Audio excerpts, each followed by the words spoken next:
하나님 말씀은 열왕기하, 제가 오타를 쳤네요. 왕한데 열하라고 쳤습니다. 열왕기하 2장 1절부터 11절까지 말씀.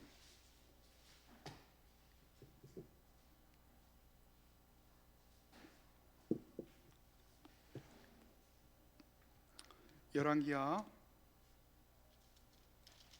2장 1절부터 11절까지 말씀. 제가 한 절, 여러분들 한 절, 마지막 절은 같이 보겠는데요. 우리 성경을 잘 찾지 못한 분들을 위해서 우리 30초만 여러분 시간을 주시면 감사하겠습니다.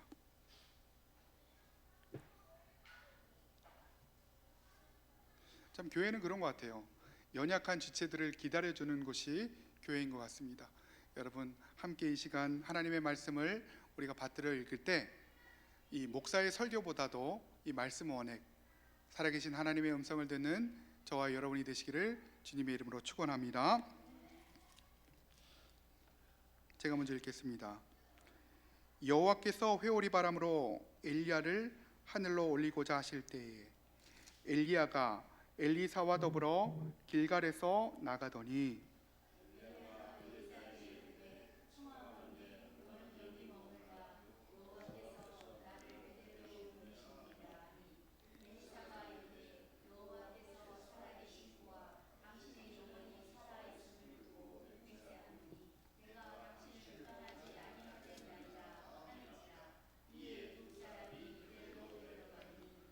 베델에 있는 선지자의 제자들이 엘리사에게로 나와 그에게 이르되 여호와께서 오늘 당신의 선생을 당신의 머리 위로 데려가실 줄을 아시나이까 하니 이르되 나도 또한 아노니 너희는 잠잠하라 하니라.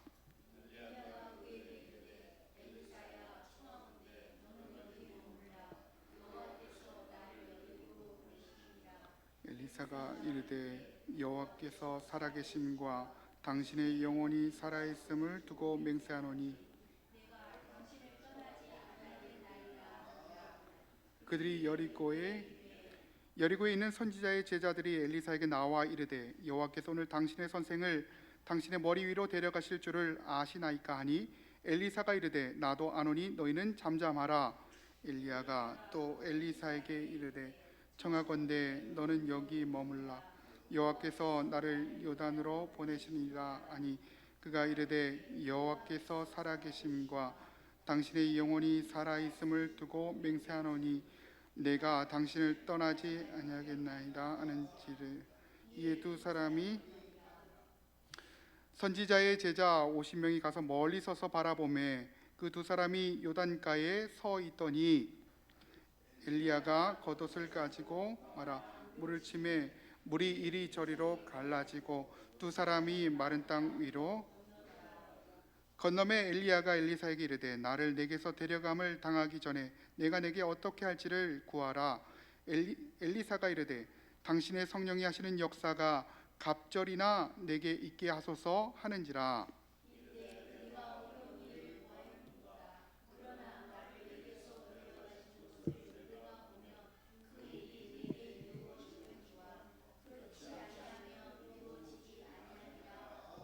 우리 같이 읽겠습니다. 시작. 두 사람이 길을 가며 말하더니 불수레와 갈라놓고 엘리야가 아멘.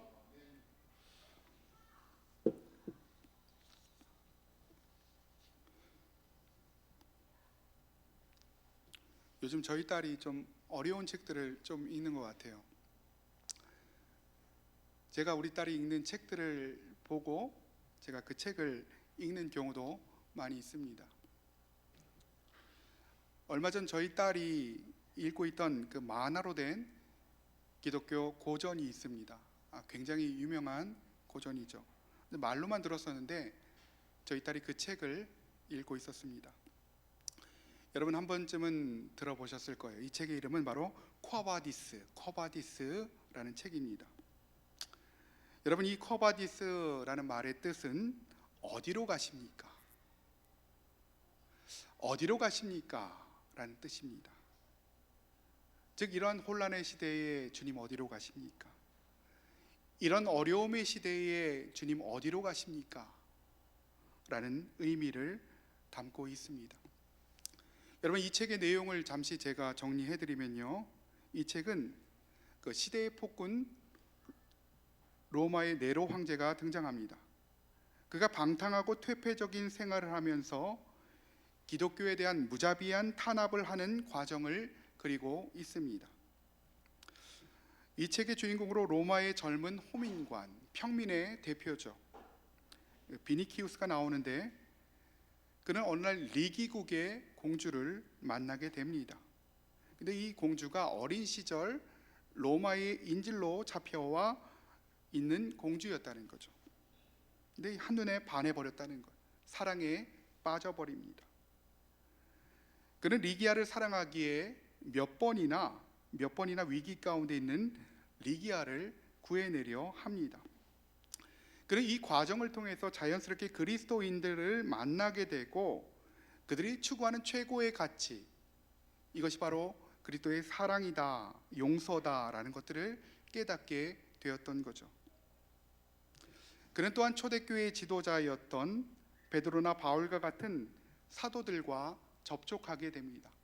이 사도들의 삶을 보면서 정말 이 사도들의 삶을 본받고 싶은 그 마음들이 생기게 되었다는 것입니다.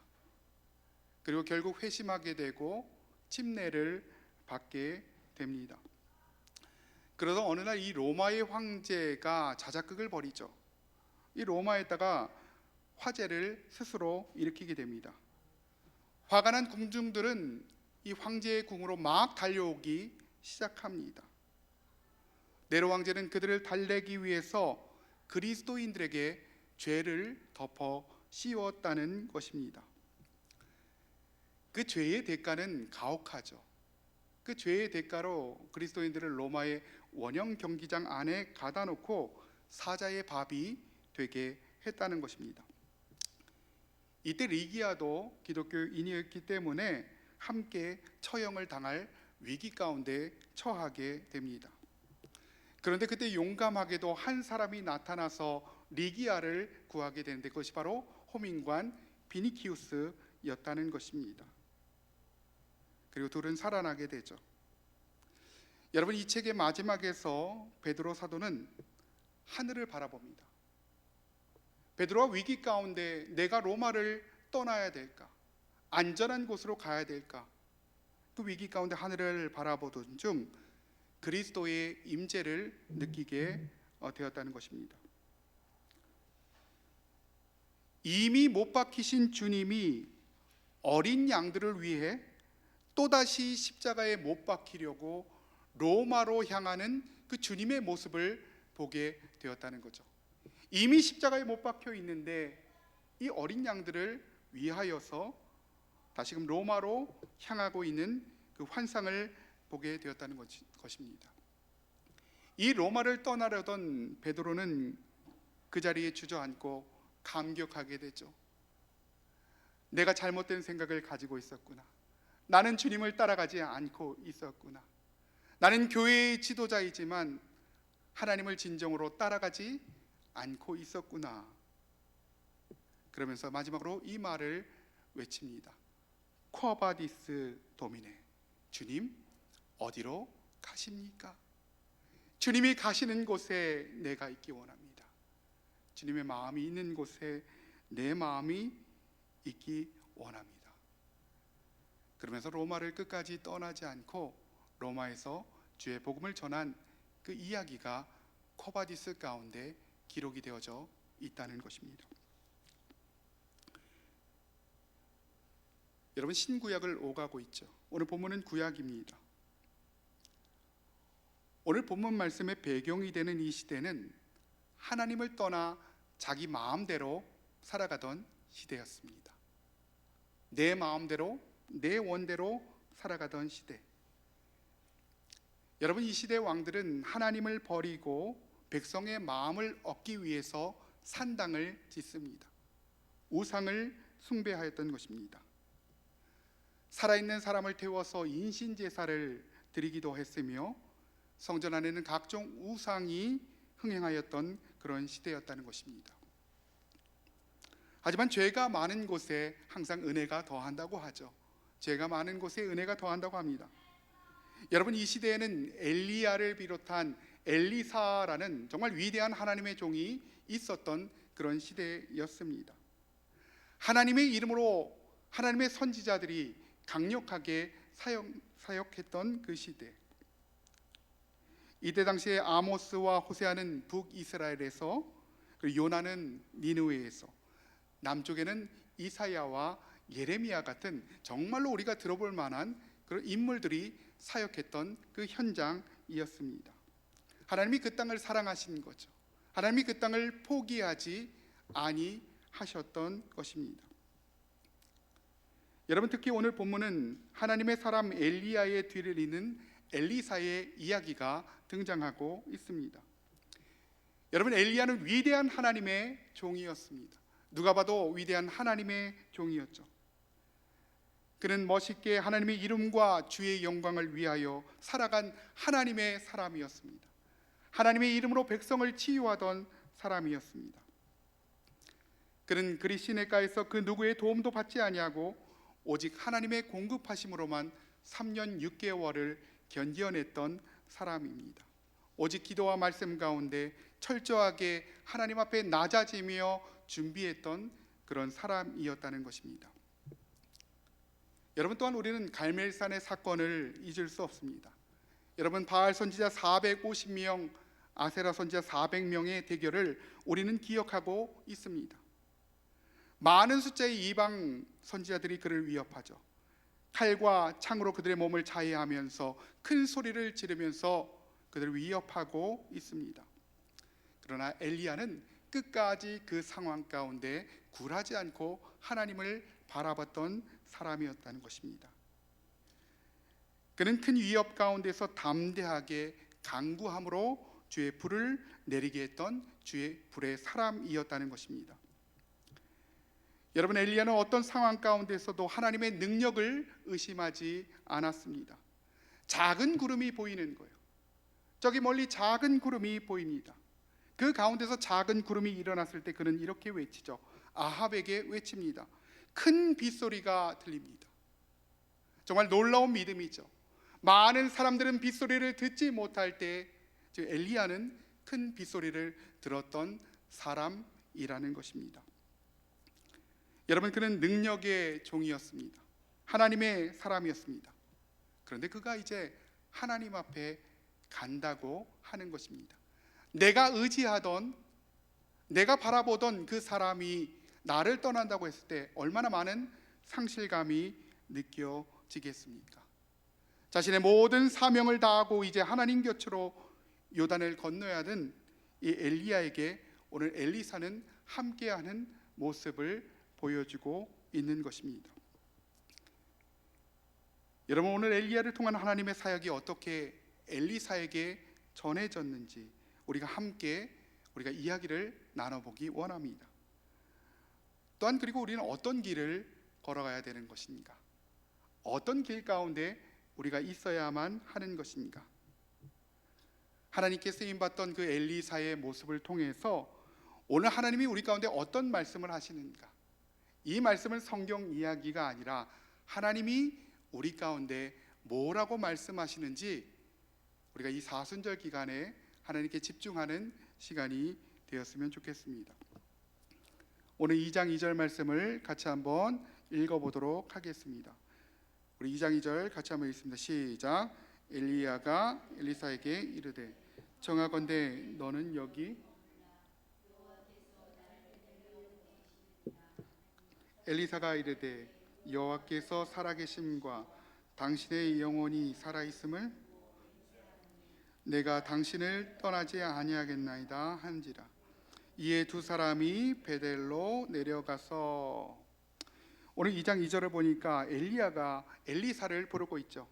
이제 내가 사명을 다 마치고 하나님 앞에 가야 된다. 하나님이 지금 회오리바람으로 나를 부르시고 있다는 거예요. 나의 사명은 이 땅 가운데서 다 끝났다라고 말하고 있습니다. 그리고 그들이 같이 길갈에서 길을 떠나죠. 엘리야가 이때 이렇게 얘기합니다. 나를 더 이상 따라오지 마라. 하나님이 나를 부르시기 때문에 나를 더 이상 따라오지 말라. 그때 엘리사는 이때 믿음의 고백을 합니다.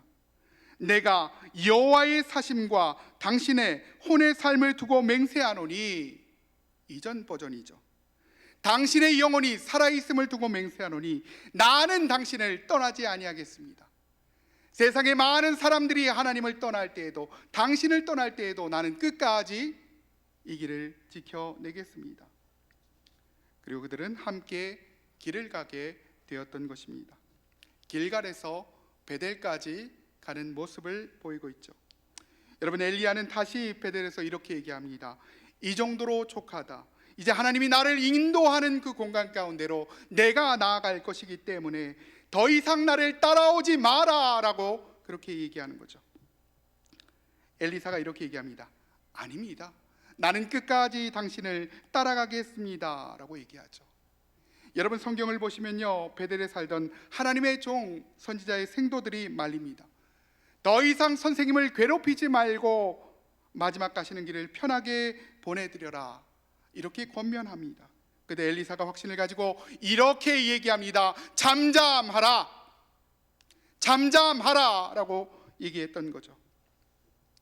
그리고 여리고까지 함께 가는 모습을 보이고 있습니다. 여러분, 엘리야는 거기서도 이렇게 이야기합니다. 이곳에 머물라, 나를 더 이상 따라오지 말라라고 그렇게 얘기하죠. 그때 엘리사는 내가 끝까지 당신을 따라가겠습니다 라고 얘기합니다. 여리고의 생도들도 엘리사를 설득합니다. 그러나 엘리사는 자신의 스승의 곁을 끝까지 지키면서 다시금 그들에게 이렇게 얘기합니다. 엘리사를 비난하던 그들에게 뭐라고 하고 있습니까? 바로 잠잠하라. 그리고 요단까지, 마지막까지, 끝까지 가는 모습을 보이고 있다는 것입니다. 오늘 저와 여러분들은 어떤 인생길을 걸어가고 있습니까? 하나님을 믿으며 하나님 안에 하나님을 따라가는 인생을 살아가다가 비난과 공격이 올 때 우리는 하나님을 떠나 살아가기도 합니다. 다시금 우리가 본문으로 돌아와서요, 우리가 생각해 봅니다. 왜 엘리야는 안 와도 된다라고 얘기했을까? 더 이상 나를 따라오지 말라라고 얘기한 이유가 무엇일까?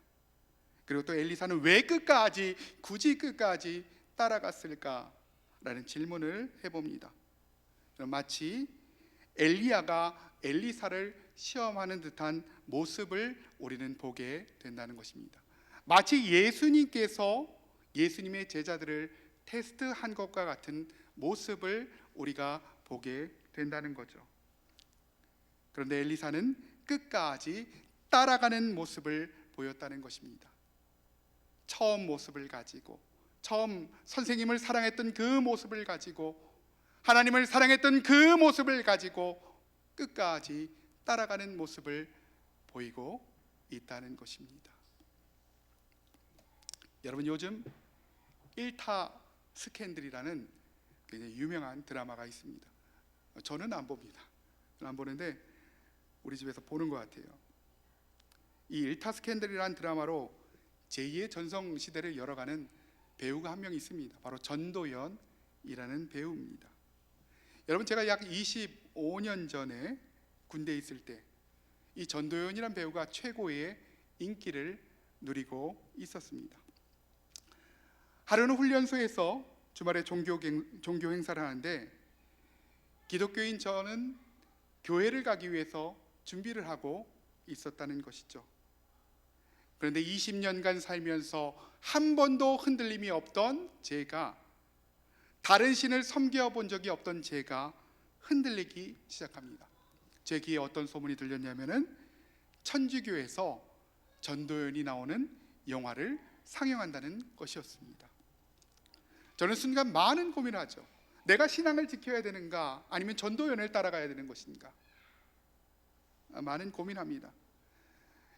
여러분이 실망하실지 모르겠지만 저는 그날 천주교 미사에 참석을 했습니다. 그날 전도연이 주연한 영화는 상영되지도 않았고 저는 저와 전혀 어울리지 않은 거룩한 천주교 미사를 드려야만 했다는 것입니다. 또 한 가지 엄청난 일이 일어나게 됩니다. 기독교 교회에서는 그날 큰 교회에서 방문한 거예요. 그래서 햄버거와 콜라를 가져다 주었습니다. 결국 그날 하나님은 저를 버리시고 거룩한 천주교 미사를 드리게 되었다는 것입니다. 여러분, 이것은요, 우리가 살아가면서 겪을 수 있는 여러 가지 흔한 고민 중에 하나에 불과합니다. 우리가 믿음의 길을 걸어갈 것인가, 아니면 내 마음대로 인생길을 걸어갈 것인가. 결국 내 유익에 따라 걸어가다 보면 오히려 더 잃는 것이 많은 것들을 우리가 보게 되는 것이죠. 오늘 다시금 본문으로 돌아와서 오늘 우리는 본문 가운데 엘리사의 충성을 보게 됩니다. 여러분, 우리는 본문을 통해서 성실함과 인내와 로열티를 보게 된다는 것입니다. 여러분, 그렇다면 엘리사가 왜 끝까지 엘리야를 따라갔을까? 그 이유가 무엇일까요? 오늘 본문 9절을 같이 한 목소리로 같이 읽어보기 원합니다. 시작. 엘리야가 엘리사에게 이르되 나를 내게서 데려감을 당하기 전에 내게 어떻게 할지를 구하라. 엘리사가 이르되 당신의 성령이 하시는 역사가 갑절이나 내게 있게 하소서 하느니라. 오늘 엘리야가 엘리사에게 이렇게 얘기합니다. 하나님이 나를 데려가시는데 네가 말할 수 있는 마지막 소원을 나에게 말해 보아라. 결국 이것 때문에 따라갔던 것입니다. 마지막으로 그의 부탁을 들어준다라고 얘기를 했던 것이죠. 내가 너를 위해서 해줄 수 있는 것이 무엇이냐? 나는 이제 하나님이 불러서 하나님 앞에 서야 되는데 내가 하나님의 종으로서 너를 어떻게 축복해 줄까? 여러분, 이 질문이 얼마나 우리에게 축복이 되는 질문입니까? 오늘 하나님이 저와 여러분에게 이런 질문을 던지신다면 내가 너를 위해서 무엇을 해줄고, 내가 사랑하는 너를 위해서 어떤 것을 베풀어 줄고, 우리가 얼마나 기쁘겠습니까? 여러분, 만약 엘리사가 베델에서 멈췄다면, 또는 길갈에서 여리고에서 멈췄다면 엘리야를 통한 하나님의 은혜가 임하지 않았을 것입니다. 여러분, 그가 끝까지 충성했기 때문에, 끝까지 원하고 끝까지 복종했기 때문에 그는 마지막까지 따라갔던 것입니다.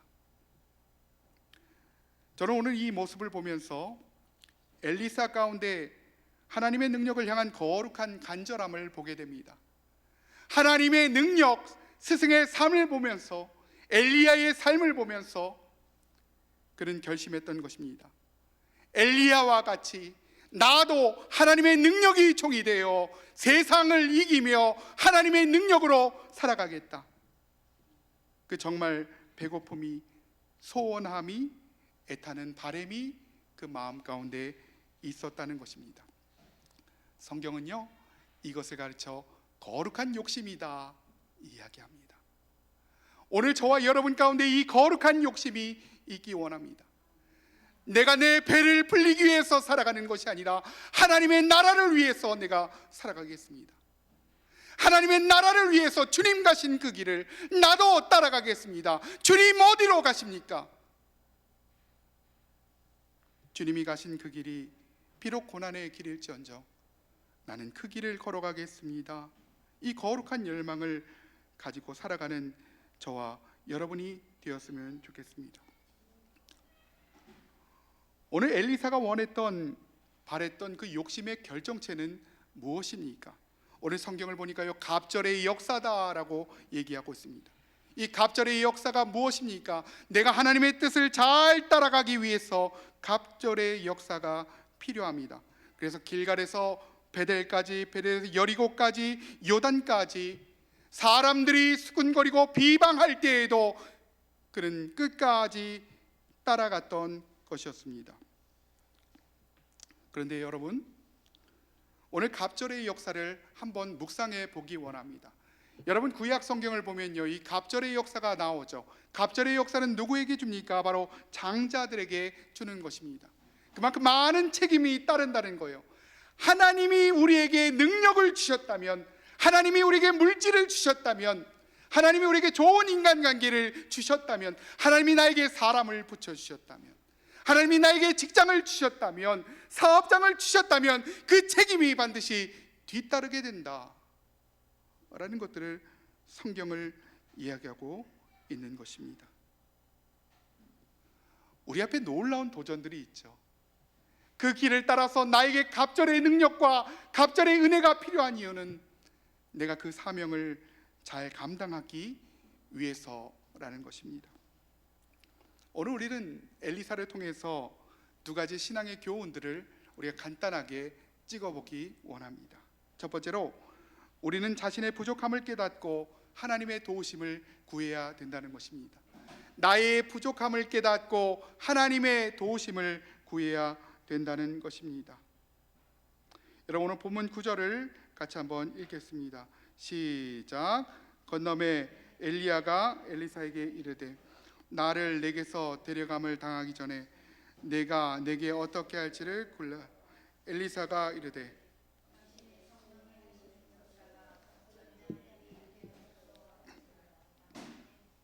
아멘. 여러분, 엘리사는 내가 할 수 있다는 생각을 하지 않았습니다. 그가 얼마든지 다른 것을 구할 수 있었다는 것이죠. 나는 부족합니다. 나는 당신의 능력이 필요합니다. 엘리사는 겸손함으로 하나님 앞에 나아갔습니다. 내 힘으로 할 수 있는 것이 아무것도 없습니다. 하나님, 나는 너무도 부족합니다. 나는 내 감정조차 절제할 수 없는 연약한 사람입니다. 하나님의 도움이 반드시 필요합니다. 그런 겸손함으로 사역을 시작했던 것입니다. 오늘 엘리사의 가장 첫 번째 고백은 무엇입니까? 그는 위대한 종 엘리야의 뒤를 이었다는 마음의 뿌듯함이나 어떤 프라이드보다도 내가 부족합니다. 그래서 나는 하나님의 도움이 필요합니다. 갑절의 영감, 갑절의 능력, 갑절의 역사가 필요합니다 라고 고백을 했던 것입니다. 여러분, 오늘 우리에게도 많은 인생의 문제들이 있습니다. 인생의 위기가 있죠. 그 가운데 우리는 어떤 것들을 선택하며 살아갑니까? 우리가 하나님 앞에 어떤 것들을 구하며 살아가고 있습니까? 나는 과연 주님이 가신 그 길을 따라 쿼바디스 도미네, 주님 어디로 가십니까? 주님은 이쪽으로 가시는데 내 마음은 여기 있습니다. 나는 아직도 주님을 따라갈 능력이 없습니다. 주님, 나는 부족합니다. 이런 고백을 하는 저와 여러분들이 되시기를 주님의 이름으로 축복합니다. 여러분, 몇 년 전에 부천에서 이 목사님 부부의 여중생 살인 사건이 있었습니다. 이 여중생은 딸이었어요. 이 딸아이를 무려 때려서 숨지게 하고 시체를 방치해 둔 것이 바로 목사님이고 독일에서 박사학위를 받은 교수님이라는 것입니다. 사람들은 얘기하죠. 어떻게 목사님이 그럴 수 있어? 라고 그렇게 얘기합니다. 어떻게 교수님이 그럴 수 있어? 라고 얘기합니다. 그런데 우리가 여기서 알아야 될 것은 목사님은 다른 사람보다 조금 낫고 교수님은 죄를 저지르지 않는 사람이 아니라는 것입니다. 모두가 죄를 지을 수 있는 연약한 존재다 라는 것입니다. 그게 박사든 목사든 중요한 것이 아니라 내 안에도 그런 목사가 있고 내 안에도 그런 교수가 있다는 것들을 하나님 앞에 인정하고 하나님의 도우심을 구하며 나가는 것. 우리가 날마다 떨리는 마음으로 기도하면서 우리의 성품을 다스려 나가지 않는다면 우리에게도 반드시 그런 일들이 일어날 수 있다라는 것입니다. 그래서 우리는 하나님의 도움을 구하는 인생을 살아야 되는 것입니다. 여러분, 사역의 경우도 마찬가지죠. 가정도 마찬가지입니다. 우리의 직장과 사업장도 마찬가지입니다. 한순간만 우리가 방심해도 사단이 우리를 틈탈 수 있다는 것입니다. 저와 여러분의 인생 가운데 하나님의 도우심을 구하며 나가는 저와 여러분이 되시기를 주님의 이름으로 축원합니다. 주님의 이름으로 축원합니다.